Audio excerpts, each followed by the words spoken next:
Is my shit working? Let me double check. Okay, yeah, we're on. Anywho, welcome to Friday the 13th. You caught me in the middle of an offline bots match that I started while I was waiting to do Virtual Cabin. I've already killed one of the counselors, so we're going to continue this little game here.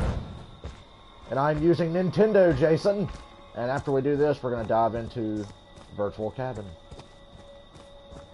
First things first is my morph comes back. I need to go trap up the 4-seater.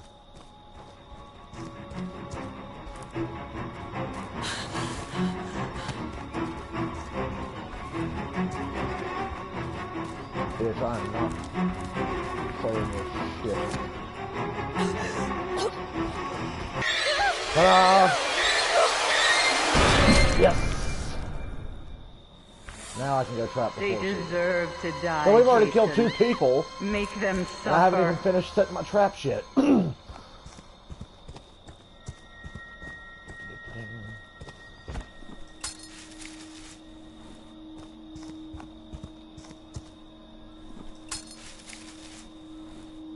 A-town down.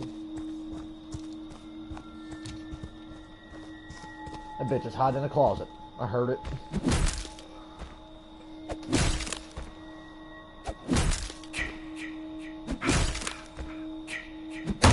Oh my god.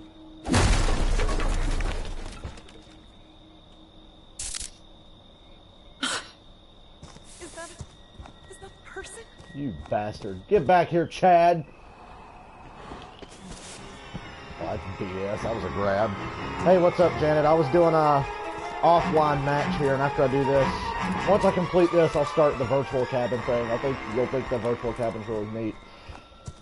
And everybody's gonna learn shit because they put all kinds of like trivia and stuff in there about the movies. I think you saw some of that yesterday or whenever I was streaming this, running around doing the offline mode. So we're all gonna learn stuff today, just like we did yesterday. No! Game, how is that not a grab? I like how he's carrying the invisible battery. He's got a pocket knife, surely. Yep, Chad always has a pocket knife. Chad always finds the pocket knife. Don't let them. I am Nintendo Jason from the old... See, this Jason is purple because in the old Nintendo game in the 80s, he was purple and had a green mask. That was like one of them shitty 2D side-scrolling games. And all the characters were like pixelated. And Jason, for some reason... Oh my god. Oh yeah, you thought you was gonna get me, Chad. You thought you was gonna get me. Chad tried to swing on me. See, look at it, he's purple. Nintendo Jason. So yeah, I gotta, when I get into the Virtual Cabin, I ran through it last night. When I learned how to do all the puzzles, I'll have to reset the Virtual Cabin. Make them suffer. And then we'll play through it. I don't know how long it'll take. It shouldn't take that long. I know what I'm doing. If I forget anything, I've got a YouTube video I can look at. Because there's some things in there that I probably won't remember. There's like puzzles and codes and shit. What would have been really cool is if there was a VR add-on for Friday the 13th, because I would love to play the Virtual Cabin in VR, because you're in first person anyway. There's all kinds of like movie trivia, and there's props from the movies laying around. It's really cool. And there's like surprise endings. There's like 3 levels of the Virtual Cabin, and there's surprise endings for all 3. And they relate to the movies. But for anybody who hasn't seen it, I won't spoil it yet. Of course this door's locked. Open up! I ain't fucking with you. I'm purple and I'm pissed off.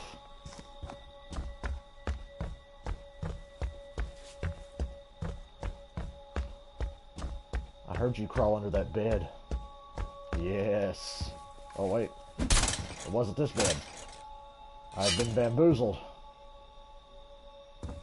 There we go. Found the right one. What if Jason looks like he's got a purple tracksuit on, even though it's not a tracksuit? And why is his Yes. jacket darker than Yes. his pants? Oh, it was just the lighting. Kill my for bad. mother. It was just the lighting. They haven't called Tommy Jarvis yet. Huh. I don't know where the Tommy house is, or I'd stop them from doing it.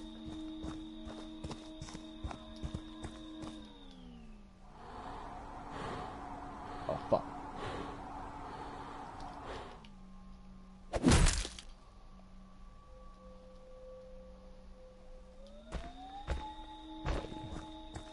You know what, I'll go work on these people. I thought they were in that house.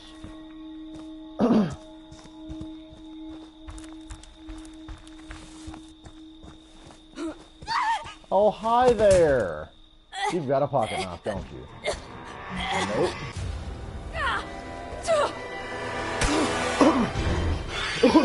Damn, can't stop talking.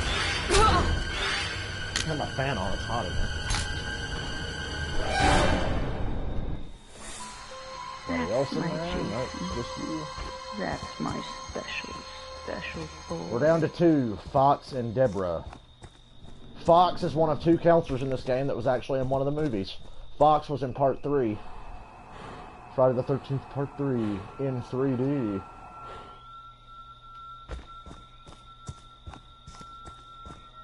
Back in the 80s when people thought they could actually do proper 3D. But that technology really wouldn't work until like now. Foxy! She go hide under a bed and make this boring.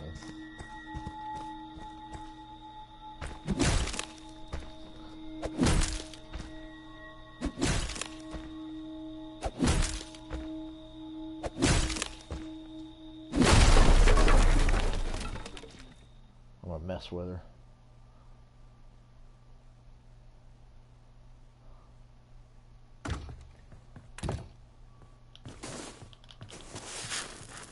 You bitch. That should have been a grab, but whatever.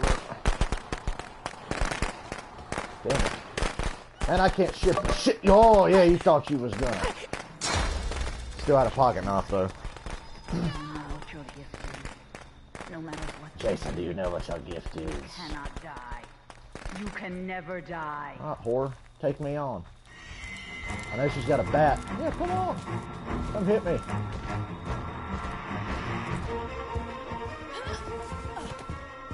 Bitch, I know you're gonna crawl back in this window. Oh wow, she didn't. Huh.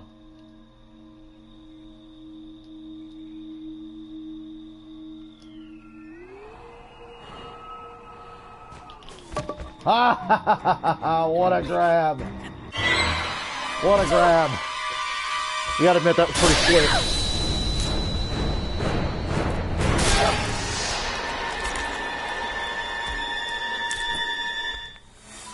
Oh yeah, that was one of my better ones. So guys, Hunt them you just down tuned in to and see make them Virtual Cabin. pay. Don't worry, you'll see it as soon as I finish this.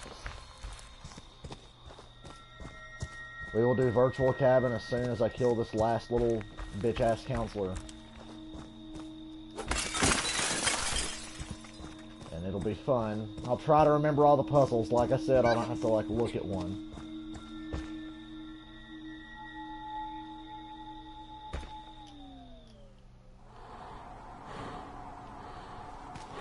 Fuck.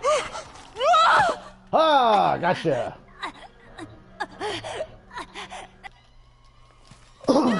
Alright guys, the last counselor. We can move on now. To Virtual Cabin we will go. Damn, that was 2 good shift grabs in one They game. deserve to die, Jason. Make them suffer. That was pretty sweet. And they never even called Tommy Jarvis. Mommy is proud of I like how Jason's not purple now when we're in the post-game cinematic.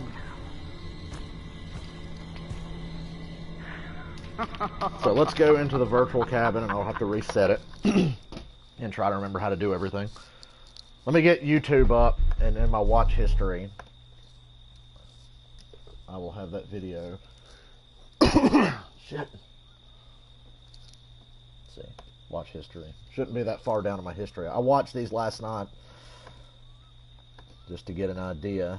I fell asleep watching Achievement Hunter. All my history is like Achievement Hunter stuff, and then I scrolled down and I see the virtual cabin. So yeah, I got those videos ready to go. Offline play, virtual cabin.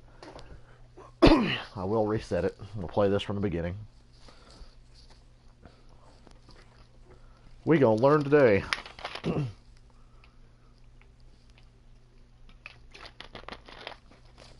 Virtual cabin.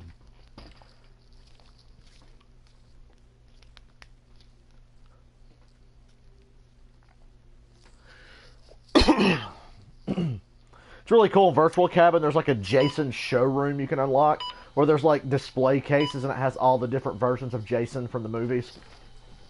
They're like on display. It's pretty cool. Virtual Cabin.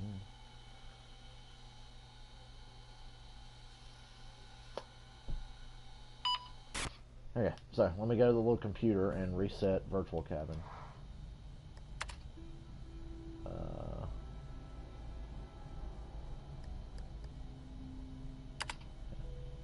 Yeah. Resetting Virtual Cabin. I like how you can pick what level you want to go back and see. I'm like, fuck it, let's go to the beginning. So basically, there's all kinds of puzzles and Easter eggs in here that you've got to find and put in certain places to unlock the next part of the Virtual Cabin. The first part of Virtual Cabin, the ending's not that cool, but the second and third part of Virtual Cabin have really awesome endings. You got to find like counselor badges and movie props. Basically, like you're in a giant. It's almost like being in a storage closet that holds all the props from the movies. So anyway, what you start off doing is you're going to want to go to the computer here, check for updates, enter password. The password is mother. Look at this old 80s style computer. Mother. Cool. So basically now we have the ability to crouch, like so. Because you have to crouch to get certain movie props. So we start out over here. If you crouch, what's this? What's the campfire thing say? Most requested playable Jason kills director Adam Marcus and actor Kane Hodder's version, and Jason Goes to Hell. This is ironic given how little screen time the movie gets to the Corporeal Jason. Yeah, that movie's fucking shit. I will say this. Of all the Friday the 13th movies, Part 9's the worst. Yeah. We got Part 9, Jason's Mask. For this movie, the special effects team, led by Greg Nicotero, went for a mutated diseased look for Jason. The theory was that the hockey mask had been on Jason for so long that the skin had grown around it. The difficulty was that Kane Hodder couldn't take the mask off between takes. Hodder had to do the entire shoot and all the stunts by breathing his own exhaled air. It's pretty gnarly, and this mask is pretty gnarly. So now we have Part 9, Jason's Mask. If we go in this room, we'll find Part 3, Jason's Mask, in a box. During the filming of this movie, director Steve Miner called for a lighting check on Jason. Instead of applying the rigorous makeup to the actor just for the test, Martin J. Sadoff placed his Detroit Red Wings hockey mask on Jason's head, and an icon was born. That's pretty funny how shit like that happens in life. Like, nobody ever had the bright idea to be like, oh, let's put a hockey mask on him. It's just like, oh, what do we have lying around? Oh, we got this old hockey mask thing. So yeah. So now we have Part 3, Jason's hockey mask. Let me go upstairs. I know a few of the masks are up here already on display. They're just not in the correct order. Oh yeah, Part 7's mask. I think this is Part 7's mask in here. This film marks the first of 4 times Kane Hodder would play the role of Jason Voorhees, a series record. Hodder's portrayal was met with wide acclaim, but it was not without cost. The veteran stuntman took a lot of abuse. He fell through a set of stairs, had an actual roof collapse on top of him, and was set on fire for what was then a Hollywood record. So we have Part 7, Jason's hockey mask now. So we have all the masks we need, except now we got to take these off the wall. Let's go. Well, I'll read this stuff. One of the most emblematic moments of this movie was the scene of Jason in Times Square. Kane Hodder, who played Jason, stayed in character the whole time. There were hundreds of people on both sides of the street watching the filming. With one quick look from Jason, the crowd would scream, cheer, and go wild. Here's an interesting one. Corey Feldman was slated to reprise his role of Tommy Jarvis in this film. Unfortunately, being cast in 2 Spielberg movies led to scheduling conflicts. A compromise was reached in which the child actor would appear, but only in the opening sequence. Director Danny Steinman arranged for the crew to set up in Feldman's backyard. They put up extra bushes and had a rain machine and wrapped the shoot in 2 hours. So that's part 5, Hockey Mask. Spoilers, Jason's not in part 5. It's an imposter. Movie came out 30 fucking years ago or whatever. Tommy's fascination. Why are the masks not properly pixelated? Or is that just me? Tommy's fascination with masks served multiple purposes in this film.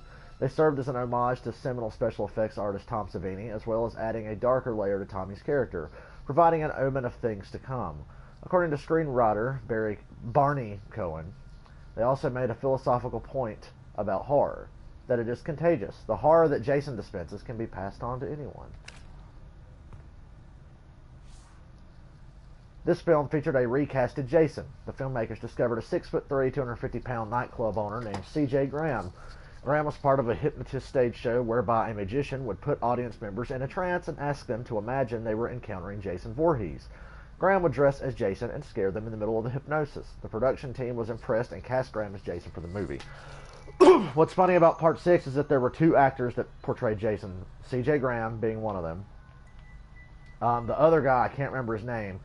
He only appears in one scene as Jason, and you can see his man boobs. Like, Jason in that scene is kind of like chubby, and you can see his man boobs through his shirt, and they said he just didn't look that good as Jason. He had like a long neck. He had like a giraffe neck and man boobs, and was just not... He wasn't like a fat ass, he was just like a skinny fat guy. Kind of like me. I'm a skinny fat guy. So now what we've got to do is we've got to put the masks in order. Part 3.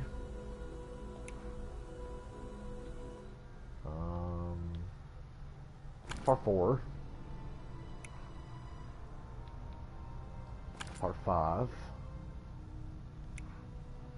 Funny how I know all these. Part 6. Part 7. Part 8. And Part 9. And now we take Part 5's mask. We have earned a badge. Every Jason model takes months to create and countless iterations. It's usually the mask that takes the longest, said Gun Media co-creator Wes Keltner. We can usually nail the face in 4 iterations. The mask, it's about a dozen before it's right. The holes have to be just right. The chevrons have to be right. It's just got to be perfect. So now I think the next part of the puzzle is these diorama things down here. Diorama, tomato. So we got to... Jason from part 3, this fucking dude, the chick from part 9. Actually, let me go back and read those. I'm going to read all this stuff and take our time. Director Adam Marcus, from Jason Goes to Hell, wanted to turn the series back to the themes of family. The character of Jessica Kimball is the daughter of Diana Kimball, who is the half-sister of Jason Voorhees. Although, between you and me, I don't see how part 9 can be considered canon anymore.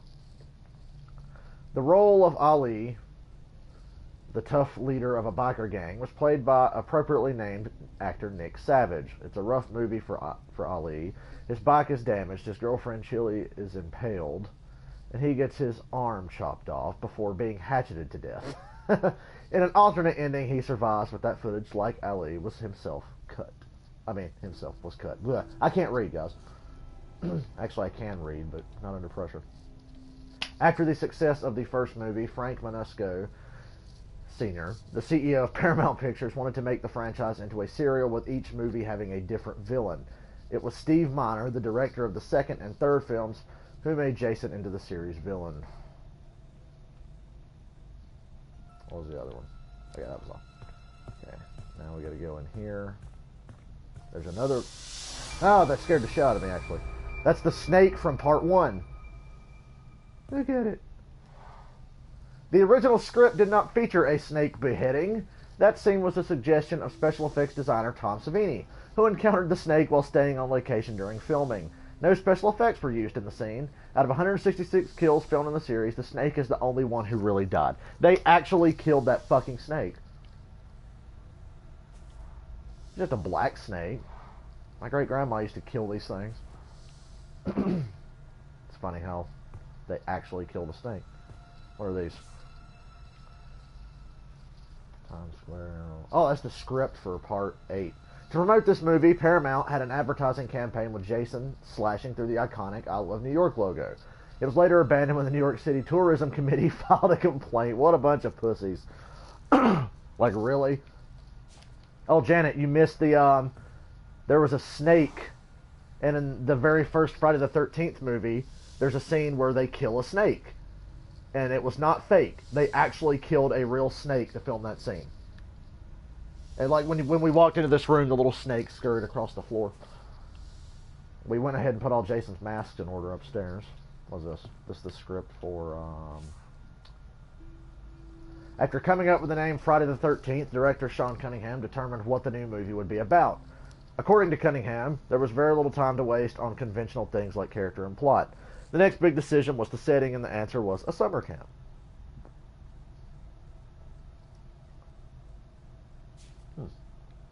What are these? What script is this? Screenwriter Todd Farmer makes a cameo in his own movie as the character Dallas. Luckily, they used a stuntman for the scene where Jason smashes Dallas's head into the wall. Oh wait, yeah, ain't that the shower scene in part 4? Hold on, I'm reading the script here. I'm not sure. Stuntman who took the hit broke his nose. Blah, blah, blah, blah. One of the memorable characters in these series is a bounty hunter and self-stylized cowboy, Creighton Duke. I will say one thing about Friday the 13th Part 9, Jason Goes to Hell. Creighton Duke was a good character. I wish he was in other Friday the 13th movies. He was played by Stephen Williams. To director Adam Marcus, he is the second best character in the entire series. Yeah, I like Creighton Duke. I thought he was a good character. Oh, it's got the whole line about, let me read this. The bounty hunter stands and approaches the bars that separate him from his prey. Stephen tenses instinctively. Give me your hand. Stephen says, what? Your hand, give it to me. Stephen reaches his left hand through the bars. Creighton takes it gently, fondling his fingers as he speaks. That is a creepy line to write. See, everything and everyone has a price, and the cost of this is very high. Are you ready to pay? What's the price? Are you ready to pay? Oh, that's when he breaks his fingers. That's like one good scene in that movie. Alright, now I gotta pick these up. Only 2 actors have appeared in both the film series and the TV series. John Shepard and John D. LeMay, who plays Stephen. Both are named John, and both improbably survive. There are over 100 licensed Friday the 13th products and toys. Together, they have grossed more than $125 million in revenue. I'm sitting next to a hockey mask right now from a Friday the 13th movie box. So basically, this, and there's a diorama downstairs. We have to set it up, and it recreates scenes from the movie, like on these little doll sets or whatever. So this is the scene from part 3 right here. So I need to put the dude who gets his fucking arm chopped off. Which Jason? This Jason. Sorry, Caleb, I can't join your party right now. I'm streaming. And, oh, I didn't find the Chris. Oh, I gotta go find Chris Higgins, her little toy. So we got part of the puzzle in place now. I think Chris's thing is in the bathroom. Yes, it is. Can I pick it up? Actress Dana Kimmel played the scared but tenacious heroine Chris. She did her own stunts, including the alternate ending where she gets decapitated. There's no footage of that ending, but there are pictures of it if you go and Google it. Pretty scary looking. Jason looks fucking weird.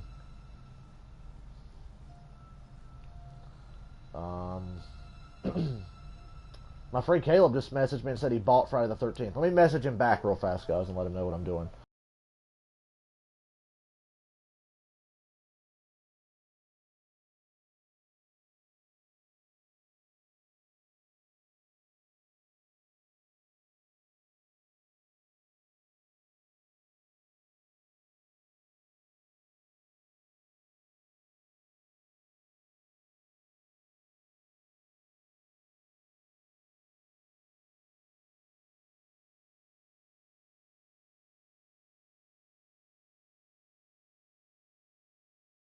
So he finally bought Friday the 13th. That's good. So let's go back upstairs. We got the little Chris figure now, so we can complete that part of the puzzle. Oh, wait. No, it's not upstairs. What am I doing? It's fucking down here. than this room. Yeah, it sucks because, like, nowadays everything is digital. So, of course, all the footage and stuff from every movie ever is somewhere. Back then, they still shot everything on film. So there's all kinds of shit from the old Friday the 13th that are either not available, or it's shit quality, or it doesn't have sound. For example, there's an alternate ending to Part 4 that they filmed, but they said they don't have the sound clips for it, but they have the footage. It's a bonus feature on the DVD I have, because I've got the movie on DVD, where Tommy Jarvis's sister finds their dead mom in a bathroom upstairs. And then Jason shows up, and when he's about to kill her, she wakes up, and it turns out she was dreaming and that she's in the hospital now. There's no sound for that clip. And then, like, the uncut kills from Part 7 are really lousy in quality. It's fucking silly. Because the MPAA had a hard-on for censorship back then. Alright, there's Chris. Okay, that's the diorama. That's the scene in Part 3 where Jason's cut that dude's arm off and hatcheted him to death. Now he's coming at Chris, and she's got the axe, and she puts the axe in his head. That's what that is. Now we can go back down, back out here, and do the Jason Goes to Hell puzzle, which is we put Steven, that's his name. Okay, I hate that movie so much. I just don't even like to remember their names. Jason, and then Steven's fucking bitch wife, and we earn another badge. I always said any of the films I did as Jason, I would always warn the actors, and they always thought it was kind of a joke, but I was very serious in saying, when it comes time for your death scene, it's not going to be easy, it's not going to be comfortable. It's going to get a little rough, I'm not going to hurt you, but it's going to be a little rougher than you expect, and sometimes they were quite tentative about it, but then when they saw the final product, oh, I'm so glad you did it like that, because it looks so much better. That's what Kane Hodder had to say about specific death scenes in Friday the 13th. What is this? Okay, so did you want to do an intro? Hello. Welcome to the Virtual Cabin. I'm Chuck Brengard, CEO of IllFonic, and we are the developers behind Friday the 13th, the game, which you are currently playing now. Is there anything you want to say to the fans? Sure. I just want to say thanks for playing and supporting the game. Our fan base has been incredible. This project has exceeded even our wildest dreams, and that's because of all your continued and amazing support. So where are we? So this is the Virtual Cabin, 2.0 to be exact. The Virtual Cabin was a way for our backers to check out new art assets and discover a few hidden Easter eggs as we were building the game. It was a really engaging way to show a sneak peek at what we were developing. So, why bring it back? A ton of work went into researching the Friday the 13th films for the game, and we wanted to present a fun way to go behind the scenes and learn more about how the movies and the game were made. Consider this as an expanded virtual museum, a space where you can explore the lore of Friday the 13th and take it all in. Who knows? There might even be a few new Easter eggs to discover, if you go digging deep enough. Sorry, I didn't mean for that to sound so ominous. So yeah, we've done the first part of the puzzle. Now there's another part here where there's a phone number we have to call, but it's not that phone number. It's not the phone number listed there. It's hidden somewhere in the room. I never took the time to find it. I just looked it up. So let me see here. What the fuck was it? It was 1 5 5. Just like every fucking movie, every phone number starts with 555. 3 4 2 9. I can't remember how you have to figure this out on your own, but luckily we don't have to do that. 7 7. Who is this? Where is my boy? We earn another badge. Wes Keltner never dreamed he'd get the phone call that the Friday the 13th license would be granted to Gun Media. We sorta assumed we'd make Slasher Volume 1 Summer Camp as this sorta homage, and then maybe later someone would give us a call, some Hollywood top. But we really weren't banking on that. It was just make the best slasher experience we can. And it is a fun little game. I will say that. Which badges do we have? Which ones do I need? I can't remember. Oh, I remember what we got to do now. We got to find the random props or whatever. So Oh, let's listen to this. Sweet. Well, now you know the virtual cabin goes a little deeper than we let on. There are quite a few more like secrets left to discover. We hid some content in this cabin that will not be easy to unlock. You'll really have to think outside the box. So like a puzzle game. Think of this less like a puzzle game designed to get through in like an afternoon, and more like an experience for our community to get to know the movies better, or for the hardcore fans to test their knowledge. That might be too much to say, but we could always cut that out later, right? Mm-hmm. And how will players know when they've uncovered all the secrets? It should be pretty obvious. Yeah, it's not creepy at all. Now we got to go find random movie props from the different Friday the 13th movies and place them in specific areas. I'm not sure how you're supposed to know where to place them. Like I said, I had to look them up. But one of the props is Crispin Glover's hat from Friday the 13th, the final chapter. I think I read this yesterday, but I'll read it again anyway. The song that plays during Crispin Glover's idiosyncratic dance is Lion's Love is a Lie. However, during filming, it was AC/DC's Back in Black that was played on set. In an interview, Glover recounts the scene. That was the dance I came up with for it. They didn't use Back in Black in the soundtrack. It was certainly an unusual way to dance to that piece of music, but the motions of the dance fit properly to that song if it is correctly synced. Like I said yesterday, I'm going to have to go do that at some point. So we got Crispin Glover's hat from Part 4. We need the badge. Whose badge is this? Jason Goes to Hell does a proper homage to the creator of the franchise, Sean S. Cunningham. If you look closely, the patches on the shoulders of the police uniforms show Crystal Lake to be in Cunningham County. Okay. Neat.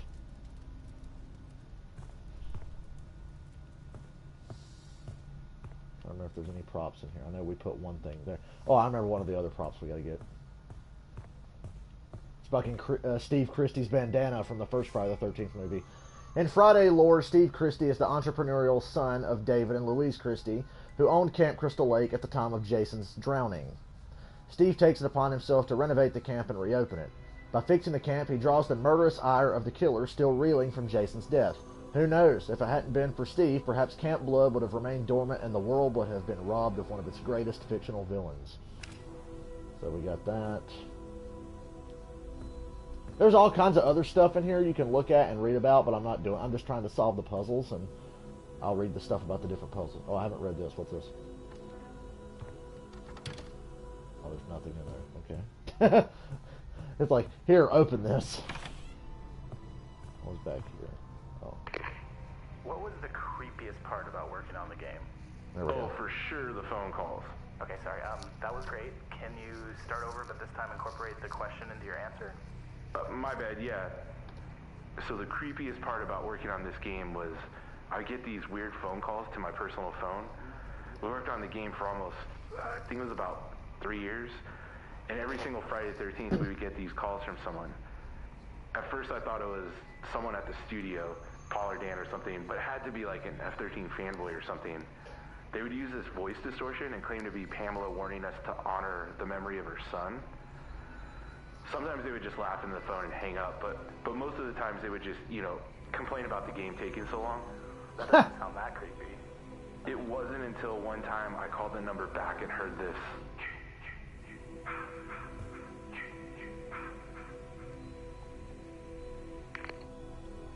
Yeah, that's creepy.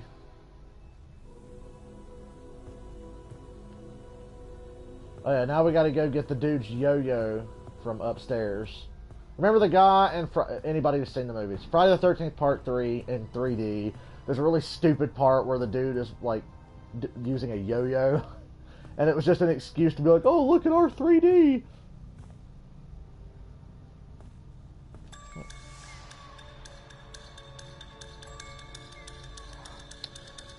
Shavar Ross played the character of Reggie, a prankster, and one of the heroes of Part 5.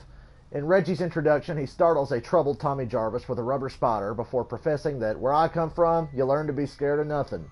Reggie would make good on his boast. In the third act, the killer is about to catch Pam when Reggie runs over him with a tractor. Part 5 is actually not a bad movie. There's the yo. The yo-yo scene was purely a stunt to demonstrate the depth of the brand new Mark's 3D system. Yeah, no shit. What was this? John Shepard played the shell-shocked Tommy Jarvis in the 5th film, A New Beginning. Tommy is psychologically damaged by his run-in with Jason in the final chapter, is sent to a treatment facility called Pinehurst Halfway Home. Shepard took the role seriously, spending a few months volunteering at a state mental hospital to prepare. Yeah, lots of car batteries sitting around. When is Jason going to come in here and hide them all? So I do remember we put the sheriff's badge here. And I know Christie's bandana goes downstairs. I'm wondering if I get this shit wrong, if Jason pops up and kills you. I can't remember. Not that he'd do that or anything, guys. Come on.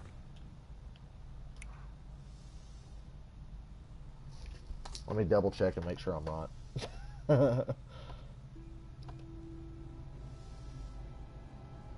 Which one is... Look, I cannot be bugged on Facebook right now, so you're just going to have to wait a little while. Which one did he put there? Okay, I know where the yo-yo goes now. I'm going to say that goes there.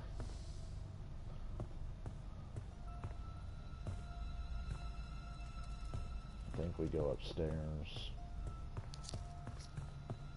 Oh yeah, we haven't been in this room yet today. So yeah, I read y'all the thing about the part 2 kill scene yesterday. I'm gonna put the yo-yo there. And I think the hat goes downstairs in that other place. I'm pretty sure.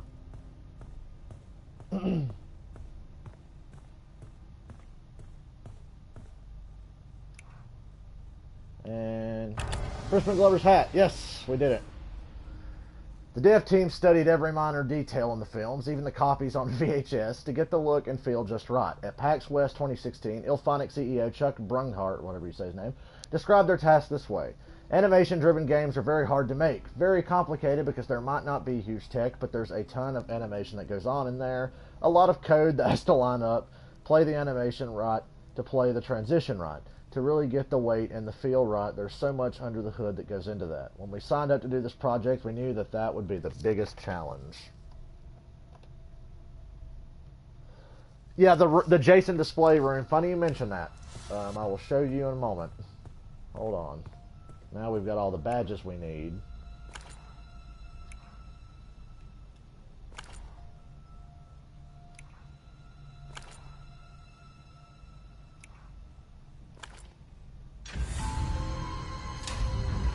Oh my god, a secret compartment.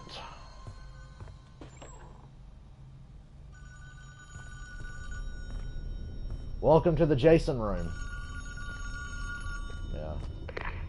Congratulations on completing the virtual cabin. In the future, we might update this space to reveal what's behind those 2 curtains. But for now, we just want to say thank you for playing and invite you to stay as long as you would like. Hold on a second, guys.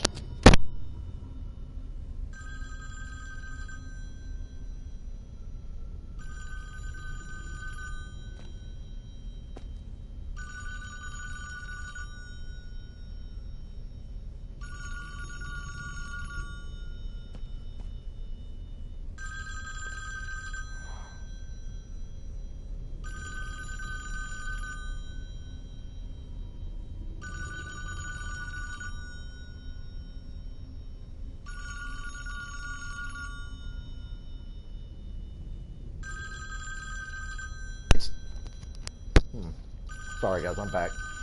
Part 2 is the first film to feature Jason Voorhees as the killer.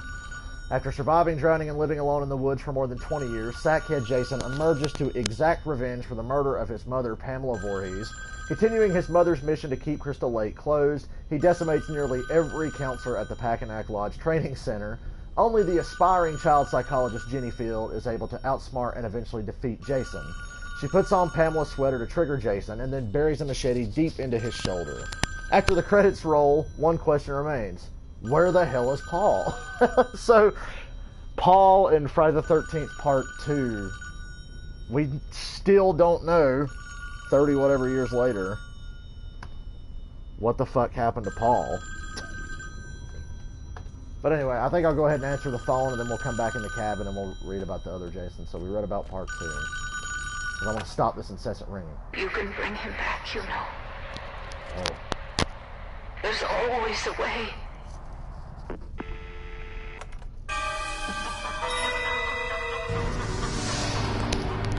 So that's part one of the virtual cabin.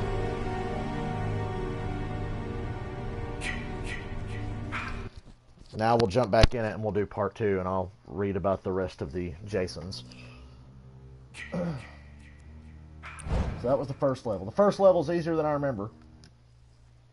Okay.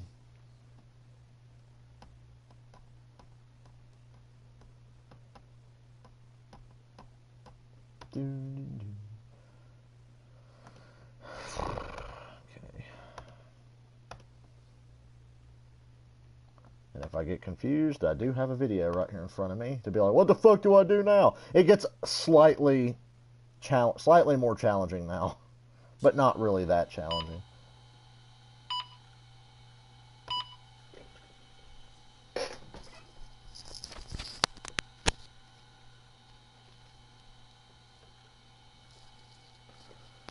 This was a neat little thing they added. It's a lot deeper than I thought it would be. I wasn't even that excited for it. I was just like, oh, fucking big deal, virtual cabin, walk around, look at shit. No. Anyway, we're going to go back downstairs now.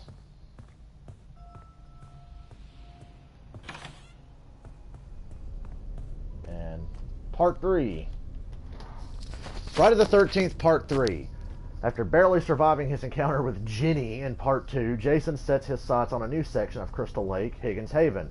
Part 3 was released in glorious 3D, and is the first movie to feature Jason wearing the iconic hockey mask. After Jason murders nearly everyone in sight, heroine Chris Higgins knocks him unconscious with a shovel, hangs him, and finally takes a hatchet to his head to take him out. After August 13th, 1982, a hockey mask would never look the same again. I think we can all agree on that.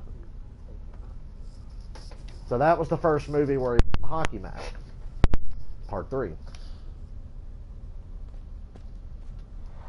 Friday the 13th, the final chapter. Billed to be the end of the series, the final chapter delivers a thrilling resolution, if not an ending. Part 4 is perhaps most notable for two things. The first one being Crispin Glover. His dance to woo one of the twins is one of the most idiosyncratic and perplexing dances in all of cinema. Try saying that 3 times fast. Of a more important note, the final chapter introduced to canon the mask-obsessed Tommy Jarvis, played by the burgeoning star Corey Feldman. By ingenuity or madness, Tommy dresses up as a young boy Jason in the final confrontation and delivers the mortal machete blows that would send Jason to his temporary grave. Part 4, Friday the 13th, the final chapter, is one of the scarier movies in the series. And you can see why. Jason's pretty fucking terrifying. Okay, Jason died at the end of Part 4, and he didn't come back until Friday the 13th, Part 6, Jason Lives. After a traumatic battle with Jason years earlier, a much older and very troubled Tommy Jarvis returns in Friday the 13th, Part 6 to destroy Jason's body once and for all. Unfortunately, the plan fails, and Jason is inadvertently brought back to life. Armed with a utility belt, a hunting knife, and throwing darts, undead Jason is able to gruesomely murder 18 people at Camp Forest Green before he's defeated and returned to the bottom of Crystal Lake. But for how long? So this was the introduction of, like, Jason basically having superpowers. At this point, they just said, fuck it, Jason's a zombie with superpowers, he can't be killed, he comes back from the dead all the time, he's going to kill everyone. Because in the other movies, he's just meant to be some kind of weird, like, mentally challenged, deformed person, and then he dies, and now he's just a zombie that comes back to life. Friday the 13th, Part 7, The New Blood. Jason begins this film drowned and chained to the bottom of Crystal Lake. The telekinetic Tina Shepard, Part 7's final girl, mistakenly brings Jason back to life while having an emotional breakdown. Part 7 features several intense battle scenes, creatively brutal kills, like the sleeping bag, and memorable characters, but more importantly, this film makes the first time Kane Hodder step into the role of Jason Voorhees. Kane's intimidating portrayal of Jason quickly propelled him into a fan favorite and ultimately allowed Kane to don the hockey mask for the next 3 films. Kane Hodder is a great Jason, and like I said, this is his first portrayal as Jason right here. And Kane Hodder did all the work as Jason for this game. Here's a silly one. Friday the 13th, Part 8, Jason Takes Manhattan. Once again portrayed by Kane Hodder, this installment follows Jason as he tracks a new group of victims from Crystal Lake aboard the SS Lazarus to the bright lights of Manhattan. So apparently, Crystal Lake is connected to the fucking ocean, and it leads to New York. Who knew? While only a tiny portion was actually filmed in Manhattan, that didn't stop Paramount from heavily promoting the New York angle. Jason even made a surprise visit on the Arsenio Hall show. We also saw the future star Kelly Hu make her film debut. Kelly Hu's really hot, and she was in that movie. And here's the worst Friday the 13th movie. Jason Goes to Hell, the final Friday. Once again, they're trying to say it's the last one. No doubt the most divisive entry in the franchise, Jason Goes to Hell's decision to focus on the possession angle meant virtually no screen time for Jason himself. Still, the film had an array of brutal kills, a cool Jason design, and a demonic soundtrack created by Harry Manfredini. The other horror icon's cameo at the end was controversial, but it helped set the stage for a future movie showdown, and the Tom Savini designed Jason created for this game. The other horror icon, I don't think I have to tell anybody who it was. It was Freddy. Freddy Krueger pops up at the end of Jason Goes to Hell. Savini's Jason was an exclusive reward for backers that supported this game. Yeah, if you donated to the Kickstarter to get this game made, this is the Jason that you got for free. I can't play as him because obviously I didn't donate, but they put him on display here in the virtual cabin. It's supposed to reflect what Jason may have looked like after he returned from hell. Jason is badly wounded, deep gashes cover his body, and his skin is burned beyond recognition. Jason emerges from hell, clutching a pitchfork he pried from the hands of Lucifer himself. Savini's concept is a terrifying, unforgettable take on the King of Slashers. I think it's kind of goofy, but it looks cool. It does look cool. I can't deny that. There's nobody on the phone. At this point, I've forgotten entirely what to do, so I've got to look at the video here. What do we do now? Little video.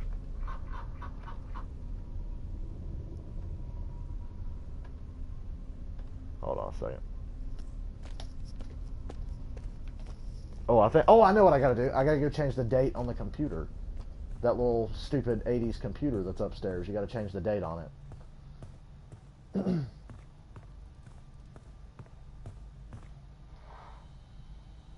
Change date.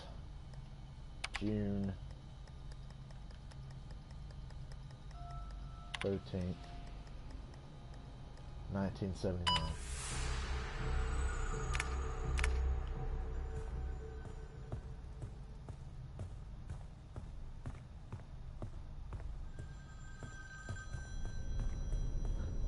Okay, Janet, this is where it gets kind of scary.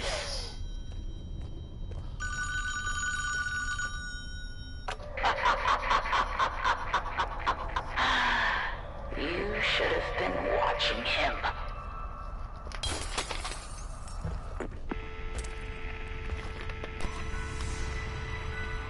Oh, shit.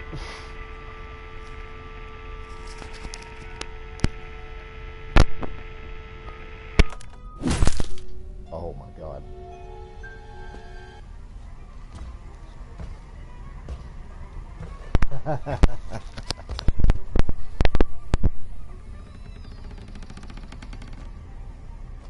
So you know how we're down here in the Jason display room? Well, it appears that Part 3 Jason just broke out of the glass. And he's somewhere in the house.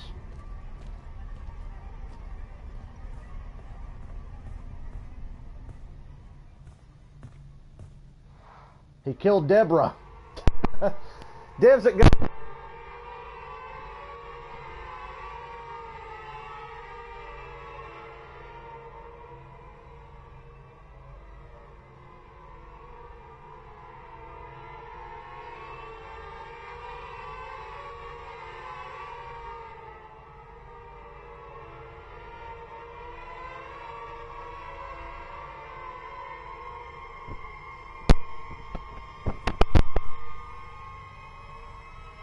So Deborah's dead.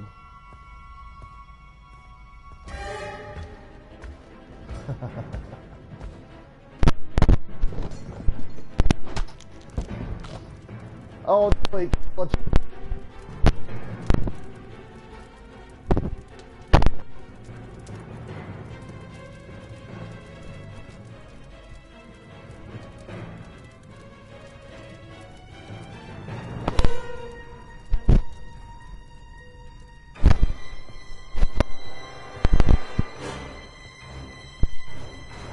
Oh, and Bug.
Can you hear me now?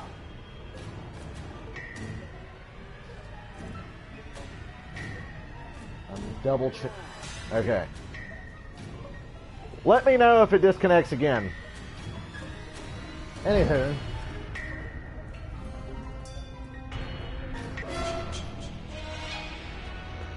Oh my god, he killed Tiffany. Movies are magic, and to Tom Savini, the special effects people are the magicians. We misdirect you all the time, said Savini in a roundtable discussion about the Friday the 13th series. Because it's a magic trick, we do what magicians do. A magician will make you look here, and he's pulling flowers out of his butt here. You didn't see the flowers because he misdirected you here. Okay. Hopefully y'all can't hear my fucking shit in the background. Oh no, he killed Kenny. Why was Kenny the one hooking up with Tiffany? Ki Ma Ma Ma, Jason's famous sound cue from the films, was created by Harry Manfredini as a nod to the scene where Pamela says the line, "Kill her, mommy." He took the consonant sound K-I for kill and M-A for mommy and ran it through an echoplex to get the final cue.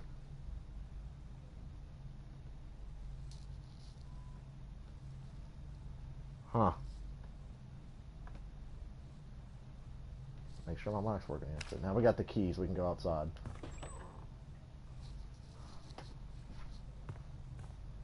Oh yeah, Jason broke through the door, so now we got to go outside.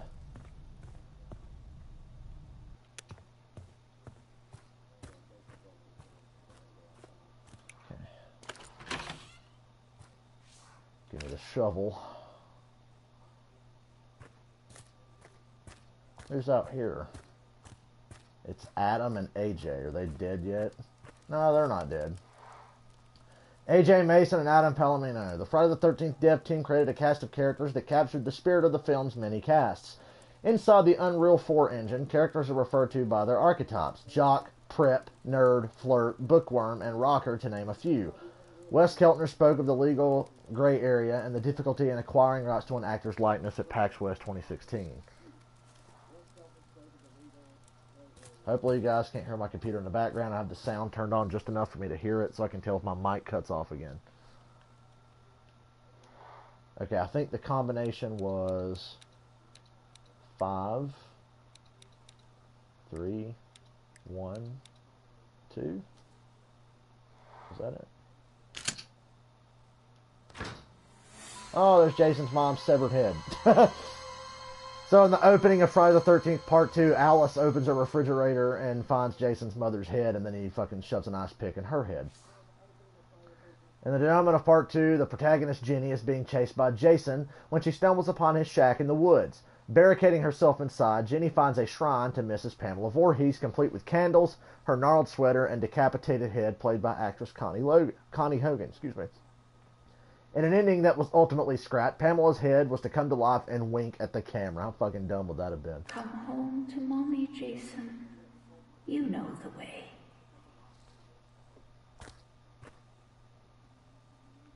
So she said, "Come home, Jason." You know, like, well, look at Fox over here. In Part 3, Gloria Charles played the memorable character Fox, who, along with her motorcycle gang, menaces Shelley and Vera at a local supermarket. Making a hasty exit, Shelley accidentally knocks over the gang's motorcycles and speeds off. In a scene that was never filmed, the biker gang gives chase. After lashing Shelley's car with chains, the chase was to end with Shelley popping a champagne cork into Fox's face. That's funny. So now we gotta go home. We gotta go home. Be careful out here. If you stray too far off the path, something bad happens. Something very bad happens.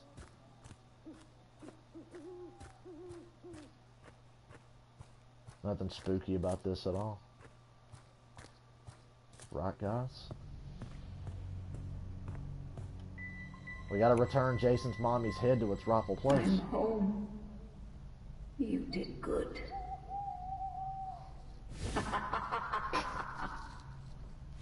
Got another badge. Gun Media wanted to bring in the original Pamela Voorhees actor Betsy Palmer for the game. Sadly, the legend passed before they could approach her. Yeah, Betsy Palmer died.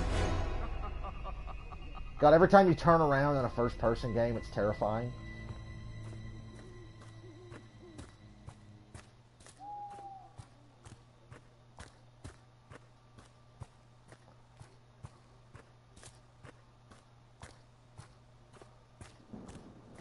So this is modeled after the cemetery in Friday the 13th Part 6.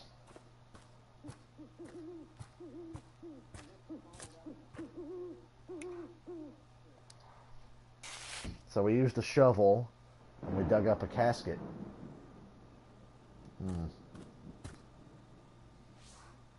To find inspiration and break out of his own head, director Tom McLaughlin would go to cemeteries and other unusual places to write the script for Friday the 13th Part 6, Jason Lives. Let me read the thing about the shovel. The opening of Part 6 is a frantic Tommy Jarvis digging up the rotting corpse of Jason. Harry Manfredini's musical score for this harrowing scene is entitled Coffins and Maggots and Worms, Oh My.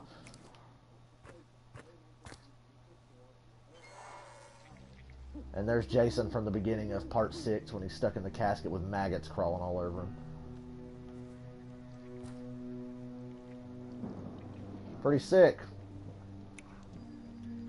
Well, if you've seen the movie, you know what we gotta do now.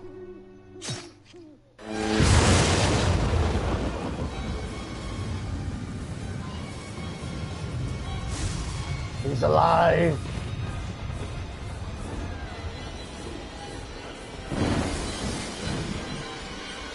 Oh, shit.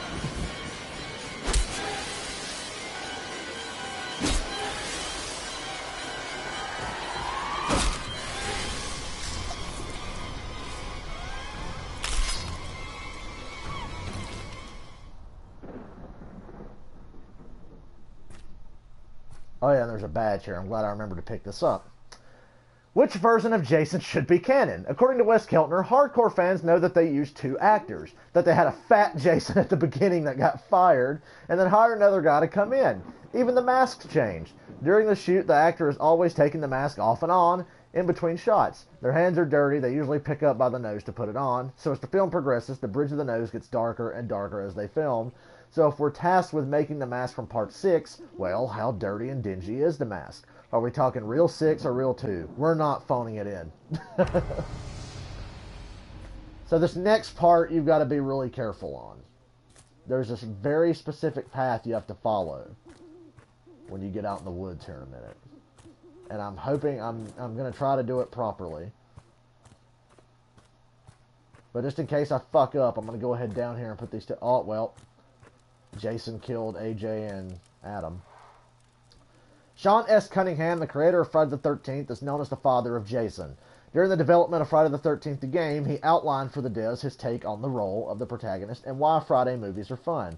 What happened with Friday the 13th is almost anti-dramatic. You're supposed to have a hero that you empathize with and care for, and then you put that person in jeopardy. You're with them and hope they make it, and usually they do. Then you have a happy ending.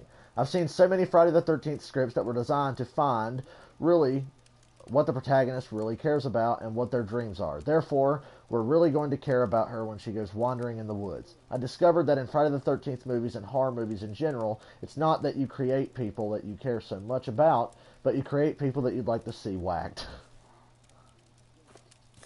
Does it say the same thing for Adam over here?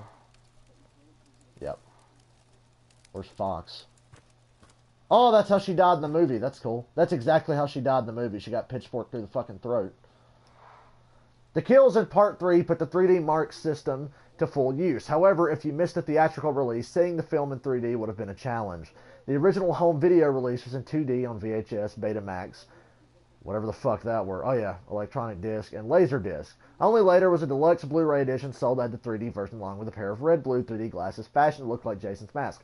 I have Friday the 13th Part 3 on DVD, and it came with 3D glasses, and it's fucking awful. It's that shitty red and blue 3D that doesn't look remotely 3D. It just looks like you're watching the movie with like blue and red eyes. It's fucking lousy, so I always watch the standard regular version. Anyway, we go down here,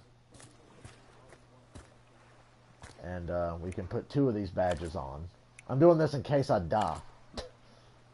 Because this next part I might die. Hopefully I'll not fuck up. You gotta follow a very specific path through these woods. So right here, boom. If you veer off the path, you are fucked.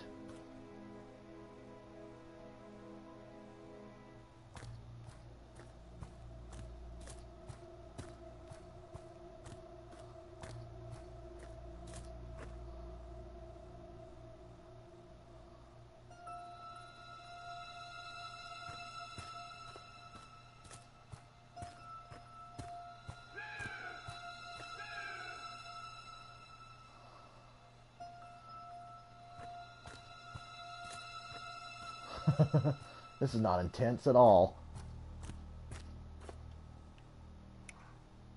Dig this up.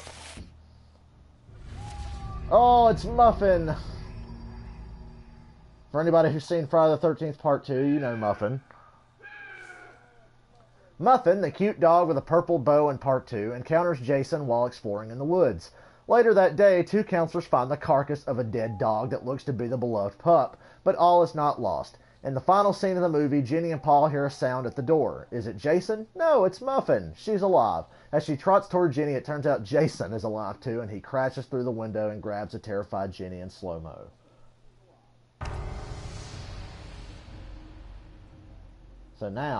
So Janet, you said that you saw the first Friday the 13th movie. Correct? You saw the original in theaters.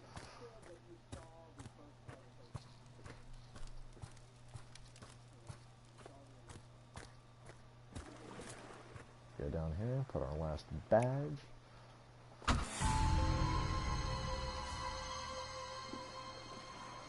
In Part 3, Shelly and Vera, two of the protagonists vacationing at Crystal Lake, get into a confrontation with a biker gang at a convenience store. In retaliation, the gang follows the two back to Crystal Lake with the intention of getting revenge. The bikers, Ali, Fox, and Loco siphon gas from a car in order to burn the barn, but are ultimately foiled when they encounter Jason. It is not revealed how Loco got his nickname, however, it seems appropriate given that the character is smoking a cigarette while siphoning gas. Okay, so you saw the first Friday the 13th movie. Well, then you should appreciate this. I think you'll appreciate this. Okay, guys, looks like we fucking finished the second part of Virtual Cabin.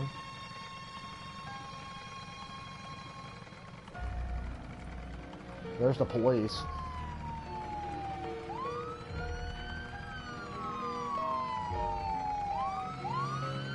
Boy, those environments are really poorly textured. Ah!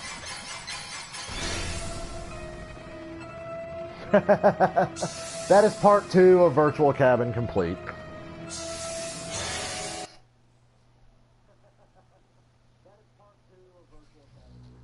There is one part left in Virtual Cabin.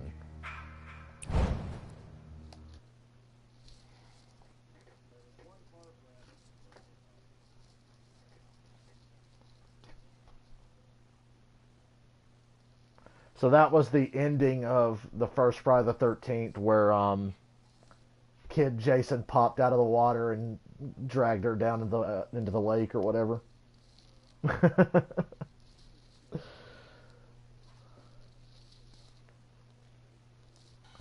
So, there's one last part of Virtual Cabin. And I have to look up the fucking code I'm gonna have to use.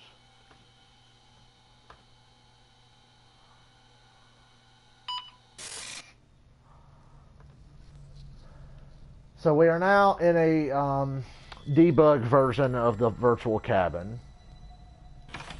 We can go outside and everything. See, I never thought they would do Kid Jason from the first movie in the game. I thought that was fucking badass last night. The moment I played this the first time and I got in the boat and started going out towards the water, I was like, oh, I know what this is. I was like, little Kid Jason's going to pop out of the water. I saw it coming before it happened, so it didn't scare me. Because the moment I saw the police pull up over there, I was like, oh, I know what this is. So tell me about when you were making the game. Did you have any, like, weird glitches or strange bugs that you found? Late in development, we had this bug. We swore it was like the spirit of Jason coming into the game or something. But sometimes during a match, these invisible holes would generate, and if you managed to fall through one, you'd end up in this weird, untextured area of the map. It was not like an area we physically created, but like made of bits of our assets. Eventually, you'd be shot up high into the air and killed by Jason in the sky. Wow. Luckily, we were able to get it out before CERT, but it was a tough one. How were you able to find it? We had this debug code that would show us the holes in the map. That helped us hunt them down. What was the debug code? You know, it's the same code everyone uses when they need to input a secret code in a video game.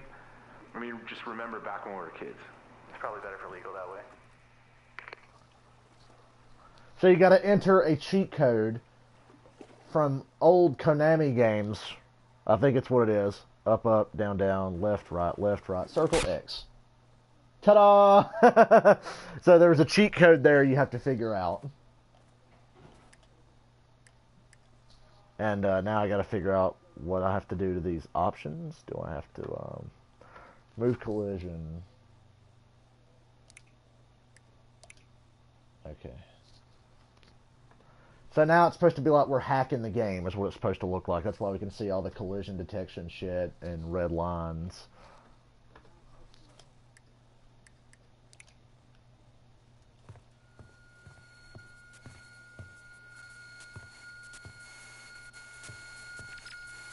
This glitchy door.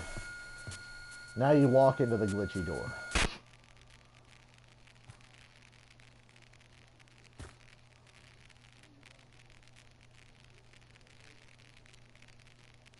Nothing creepy about this at all.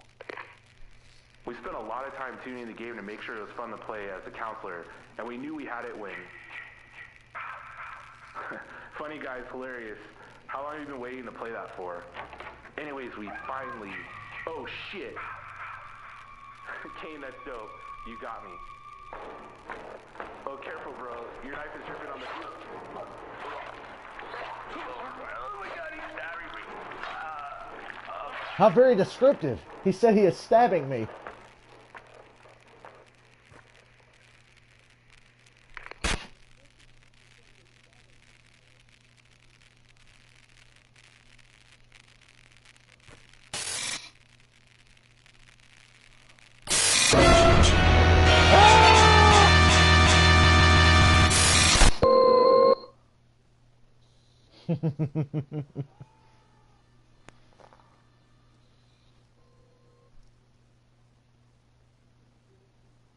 Now it's reloading Virtual Cabin for the final big reveal that's coming up here in a few. I don't know how many of you guys watching know about it. Surely by now you've been spoiled, but I'm not going to say anything. Not until we see the big reveal.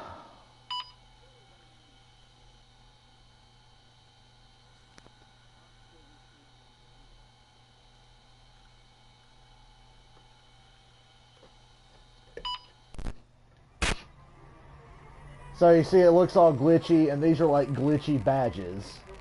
Just follow the trail of badges. Ignore Chad and Bugsy glitching out.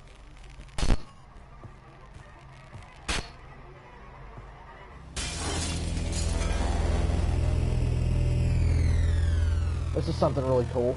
That is the CEO of IllFonic, the company that helped develop this game. One of the big adjustments we were integrating, the UE 4.11 update, it added a lot of hair tech, hair shaders, updated their hair technology that they applied to the counselors to get their hair looking nice. There were a lot of animation updates, especially Glarg/murdered. So Jason killed the guy who made the game. Pretty cool. Here's the next badge. Okay, so did you want to do an intro?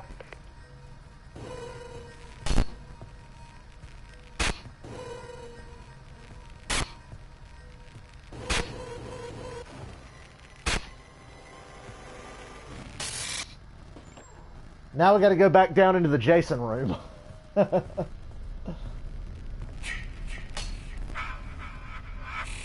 little kid Jason from the first movie. The murderous history of Camp Crystal Lake and the locals' warnings do not deter counselors from setting up a summer camp. One by one, the counselors are stalked and slaughtered by a merciless and mysterious killer, Pamela Voorhees.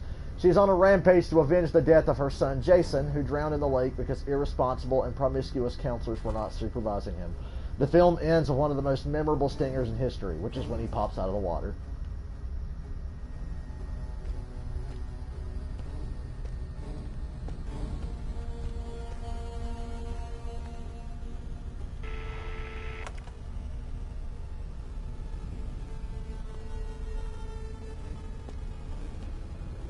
So now you got to take the badges from the Jasons, you see? Secret patch. Part 8, Jason has one.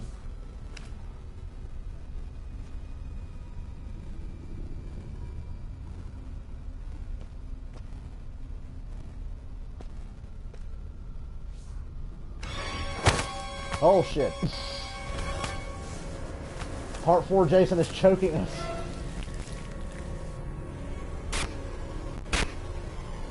So now we gotta follow the badges again. All the Jasons got out.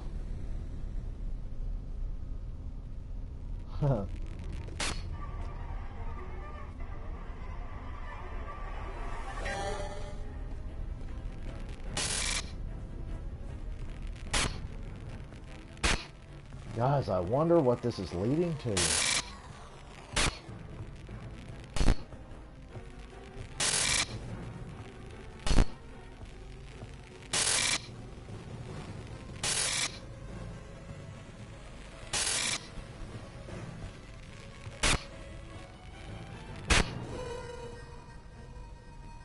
Look at the textures on the masks. Coming soon.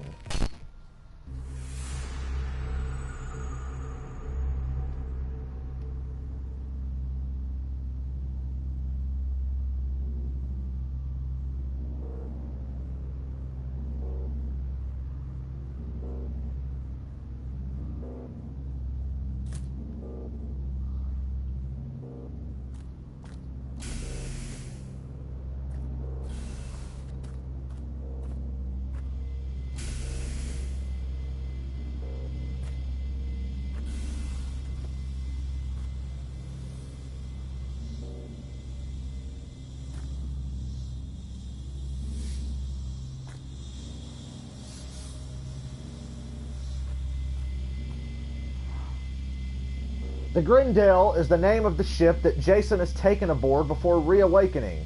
It is also the name of the monster in the Old English poem Beowulf. In that poem, Grendel, aggravated by the sounds of revelry, attacks the great hall, killing many men before being mortally wounded by the hero. Grendel's mother, angry at her son, Death seeks revenge. Ultimately, Beowulf tracks the vengeful matron to her warren at the bottom of a lake, slashing her head and the head of Grendel's corpse, resting in its water grave. Sounds familiar. There it is, guys. Oh my god, it's Jason X! How cool is that? We're getting Jason X in Friday the 13th.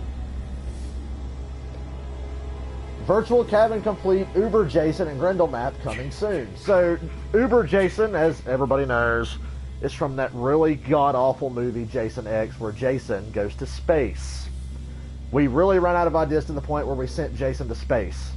And now, Space Jason's coming to Friday the 13th the game.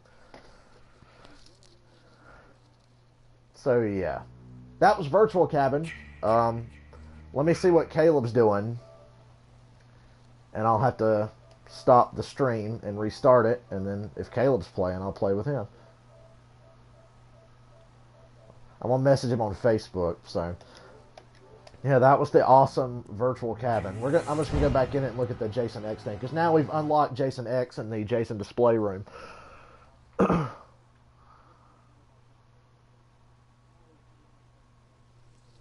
I want to look at him real fast before I go.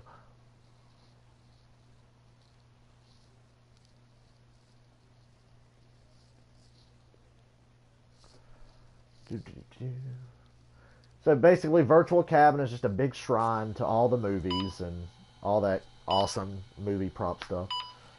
Once you've beat it, you can go back in here and look around and see the dead bodies and see all the movie props and all the different masks and whatnot.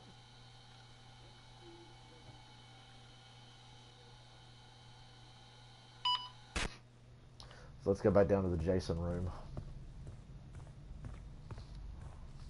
Yeah, this is really cool, and I've heard they're going to update this in the future to have more stuff in it. Because we're still getting a couple of new Jasons. They're going to have to add, like I looked at the DLC roadmap, I think we're getting 2 more Jasons. That's the Jason display room, as you know. And down here is Uber Jason. Space Jason. Jason X. While waiting for another film to lead development hell, Freddy vs. Jason, New Line Cinema greenlit a Jason film that would send our killer into the far, far future and into outer space. With a cameo death by David Cronenberg, a holographic double sleeping bag kill, and the infamous liquid nitrogen face smash, Jason X has some great highlights. I thought the movie was stupid. In a brutal battle with the android KM-14, Jason falls defeated into a nano medbay that rebuilds the killer into a powerful cyborg with red eyes. Jason has like Sith Lord eyes. Look at his eyes. It's like a Sith in Star Wars. Reborn, Uber Jason has monstrous strength and is impervious to bullets and roundhouses from androids. Uber Jason and the Grendel map will be coming soon to Friday the 13th, the game. So yeah, the big reveal was Jason X. And I hate that movie, but I think it's really cool that Jason X is going to be in the game. Because, I mean, if we got this stupid shit right here, Part 9 Jason, we need to complete the set and have Uber Jason as well. I would like to see the regular Jason from Jason X, because before he becomes a cyborg, he's still just a regular-ass Jason in a hockey mask, until he gets blown up and the nanobots rebuild him into Super Jason. But yeah, that was the virtual cabin. I'm going to get off here, and I may stream later if my friend Caleb's going to play.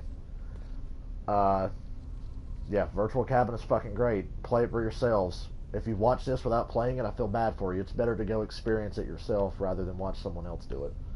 Anyway, I will talk to you guys later, and I'm going to go upload this. Bye!